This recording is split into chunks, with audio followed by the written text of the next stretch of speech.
আসসালামু আলাইকুম, সবাই কেমন আছেন? তো অনেক দিনের একটা শখ ছিল যে বাচ্চাদের কিছু একটা আমি উপহার দিব।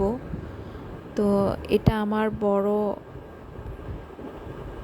চাওয়া পাওয়া ছিল এবং মায়ের চাওয়া পাওয়ার শেষ নাই এবং দেওয়ারও শেষ নাই। মা বাবারা সবসময় চায় যে পৃথিবীর সব কিছু সন্তানের কাছে দিয়ে দিই। তো আমার অনেক দিনের শখ ছিল বাচ্চাদের এইটা দিব।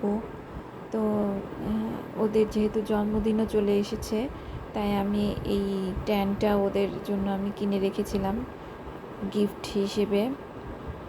তো এটা আমি ওদের দিয়েছি এবং ওরা অনেক খুশি হয়েছে এবং এখানে ওরা এই দুইজন একসাথে বসে বসে এই বলগুলো ছোড়াছুড়ি করে এবং বাইরে ফেলে, মানে ওরা খুবই মজা পেয়েছে।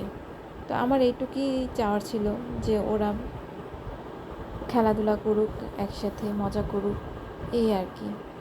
তো সবাই ভালো থাকবেন, আমার বাচ্চাদের জন্য দোয়া করবেন যেন ওরা সুস্থ সবল থাকে, ভালো থাকে। সবাইকে অসংখ্য ধন্যবাদ। আল্লাহ হাফিজ।